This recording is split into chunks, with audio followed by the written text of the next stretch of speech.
இந்திய திருநாட்டில் ஆங்கிலேயர்களின் சர்வாதிகார ஆட்சியை வேரோடு வெட்டி எறியவும் இந்திய விடுதலைக்காகவும் பாடுபட்ட திருப்பூர் குமரன் அவர்கள் பிறந்த தினம் நாளை கொண்டாடப்படுகிறது. இந்திய சுதந்திர வேட்கையில் தனி முத்திரை பதித்த குமரனின் வாழ்க்கை பயணம் பற்றிய ஒரு சிறப்பு கண்ணோட்டம். ஈரோடு மாவட்டம் சென்னிமலை அருகே உள்ள மேலப்பாளையம் என்னும் சிற்றூரில் 1904 ஆண்டு அக்டோபர் மாதம் 4ஆம் தேதி நாச்சிமுத்து கருப்பாயி தம்பதியினருக்கு முதல் மகனாக பிறந்தார் குமரன்.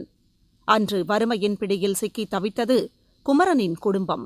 இதனால் ஆரம்பப் பள்ளியிலேயே படிப்புக்கு முற்றுப்புள்ளி வைத்தார் குமரன். கேள்விக்குறியுடன் திருப்பூருக்கு இடம்பெயர்ந்த குமரன் குடும்பத்தினர் நெசவுத் தொழிலில் ஈடுபட்டனர். இந்த தொழிலில் போதிய வருமானம் கிடைக்காததால் ஒரு மில்லில் எடை போடும் பணிக்கு சேர்ந்தார் குமரன். நம் தேசத்தந்தை மகாத்மா காந்தியின் கொள்கையில் அதிக ஈடுபாடு கொண்ட குமரன் அப்போது திருப்பூர் வந்த மகாத்மா காந்தியை நேரில் சந்தித்தார்.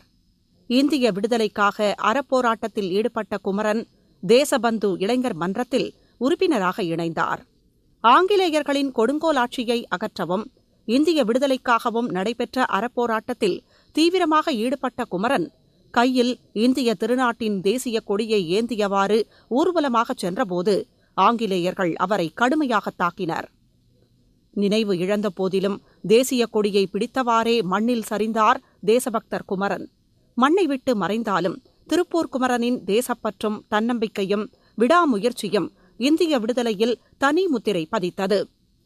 சுதந்திரப் போராட்ட தியாகிகளுக்கு மணிமண்டபங்களை அமைக்கவும் நினைவிடங்களை புதுப்பிக்கவும் முதலமைச்சர் செல்வி ஜெயலலிதா தலைமையிலான தமிழக அரசு பல்வேறு நடவடிக்கைகளை மேற்கொண்டு வருகிறது.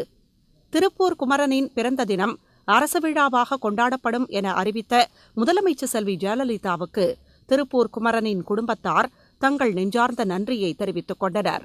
தியாகி திருப்பூர் குமரனின் பிறந்த நாள் விழாவை தமிழக அரசு இந்த ஆண்டு முதல் அரசு விழாவாக கொண்டாடுவது என்று தீர்மானித்து அரசு ஆணை வெளியிட்டுள்ளது.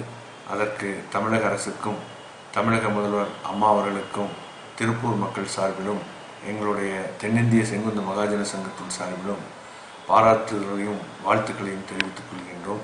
சுதந்திர போராட்ட தியாகிகளுடைய நினைவாகவும் திருப்பூர் குமரனின் புகழ் பரப்பும் விதமாக இந்த அரசு விழா இந்த ஆண்டு முதல் சிறப்பாக நடைபெற உள்ளது. இதற்கு நாங்கள் மீண்டும் தமிழக முதல்வர் அம்மா அவர்களுக்கு நன்றியை தெரிவித்துக் கொள்கின்றோம். சுதந்திர காற்றை நம்மை சுவாசிக்க வைத்துவிட்டு இவ்வுலகை விட்டு மறைந்த திருப்பூர் குமரனை என்றென்றும் போற்றி வணங்குவோம். ஜெயா பிளஸ் செய்திகளுக்காக திருப்பூரிலிருந்து செய்தியாளர் விஜயன்.